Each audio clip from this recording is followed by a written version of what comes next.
Assalamualaikum warahmatullahi wabarakatuh. Saya Yuli Wahyuningsih dari Prodi Manajemen Fakultas Ekonomi dan Bisnis Universitas Muhammadiyah Lamongan.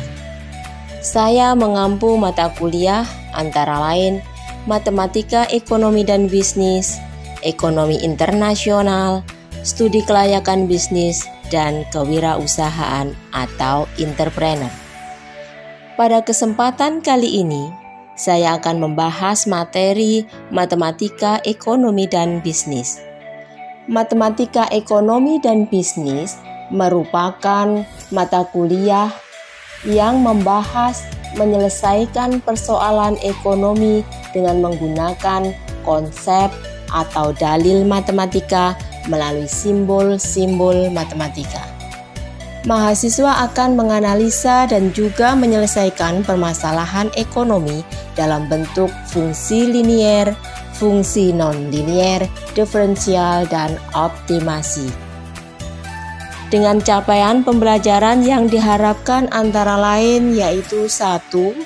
Mahasiswa mampu memahami konsep dasar matematika yang akan diterapkan dalam ilmu ekonomi.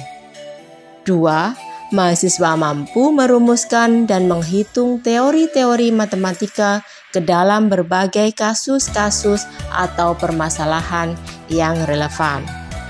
Dan yang ketiga, mahasiswa mampu menyajikan dan menerapkan dalam ilmu ekonomi yang digunakan untuk pengembangan keilmuan yang relevan. Mata kuliah ini diberikan dalam 15 kali pertemuan dalam satu semester. Dan pokok bahasan yang akan saya sampaikan adalah penerapan fungsi dalam ekonomi. Pokok bahasan ini termuat atau terdapat dalam RPS pertemuan ke-6 dan ke-7. Sedangkan metode pembelajaran yang saya gunakan antara lain menjelaskan, diskusi interaktif, menggunakan model, dan penyelesaian masalah. Pada rubrik penilaian terdapat 5 aspek penilaian, antara lain 1. Aspek kehadiran 30%, 2. Keaktifan dalam pembelajaran 15%, 3. Tugas 20%, 4. PTS 15%, dan 5 aspek dari penilaian ujian akhir semester 20%. Assalamualaikum warahmatullahi wabarakatuh.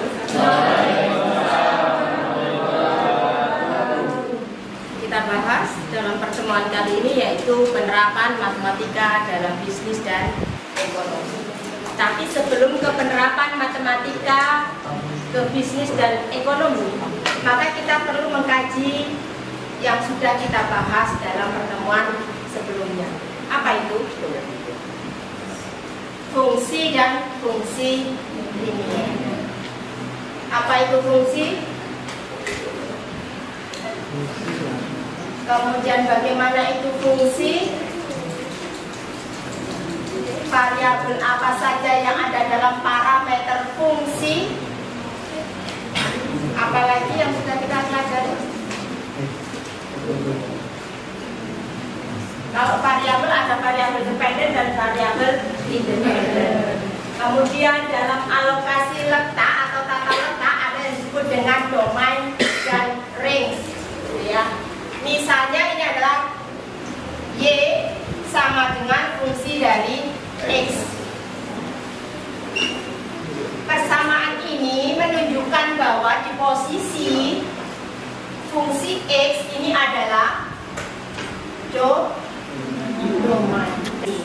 Nah, karena sudah kita bahas, maka kita bahas penerapan matematika dalam bisnis dan ekonomi. Yang pertama yaitu pada permintaan dan penawaran, yang kedua kemudian fungsinya, kemudian pasar equilibrium, ya.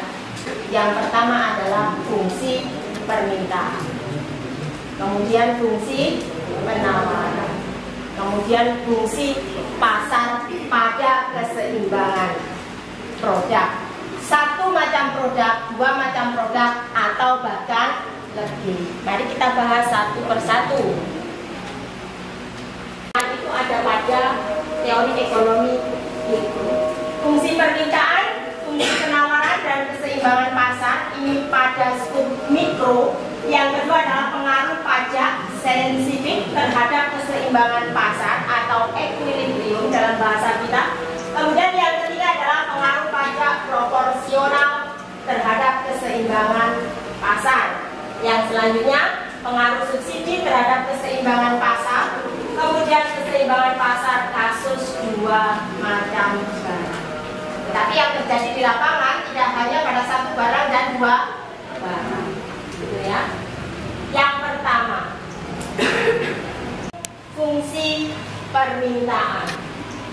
Kemarin sudah dibahas juga, yaitu pada titik koordinat Kartesius.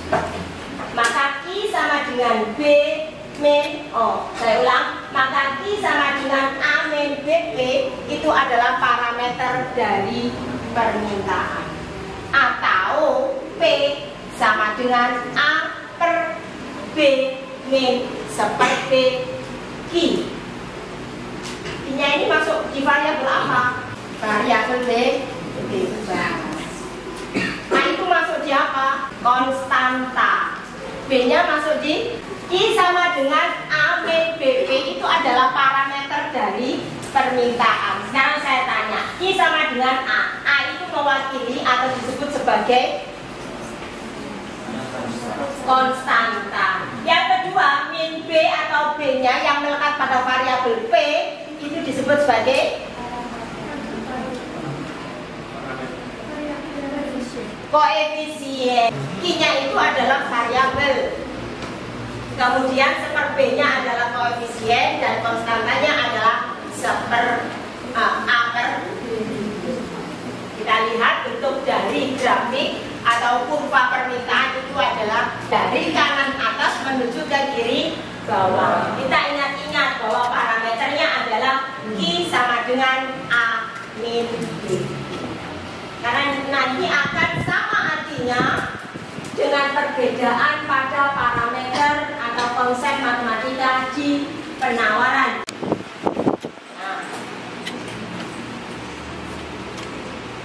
Yang kedua yaitu fungsi penawaran.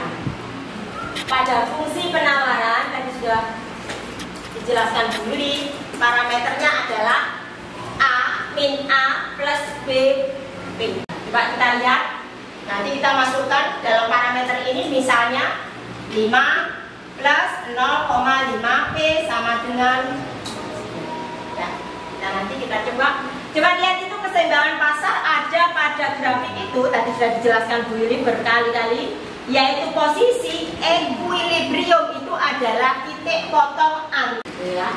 Kita lihat itu adalah equilibrium pasar.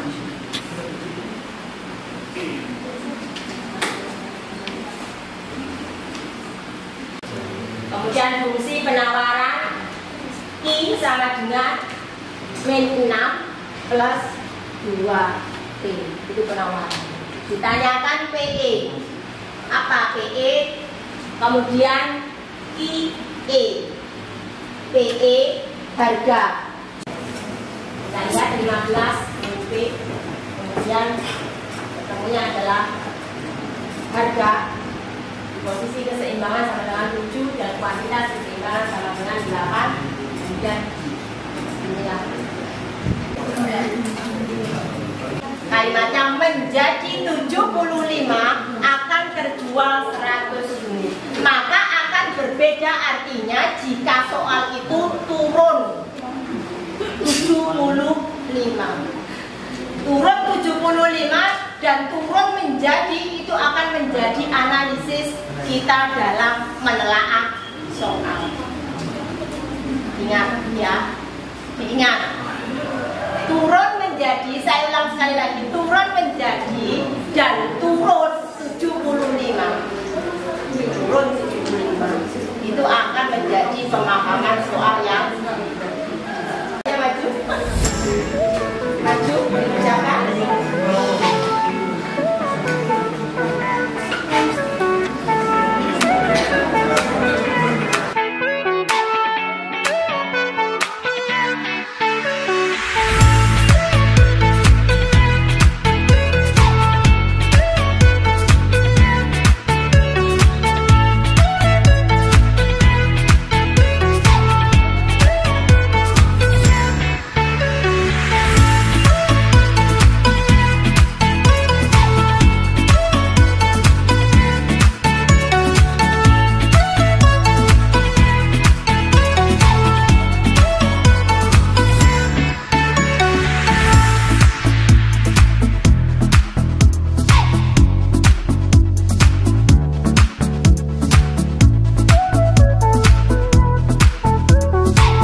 Kemudian apabila ini tidak muncul dalam sebuah permasalahan, tetapi yang ada itu adalah sebuah grafik, maka bagaimana kita bisa menganalisis suatu grafik dalam sebuah kasus atau permasalahan ekonomi.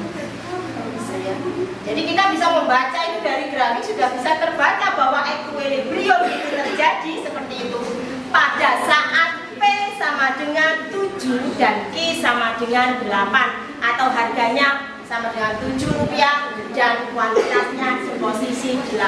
Itu posisi equilibrium. Ya. Kemudian diturunkan menjadi parameter.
Demikian yang dapat kami sampaikan, dan saya ucapkan terima kasih. Wassalamualaikum warahmatullahi wabarakatuh.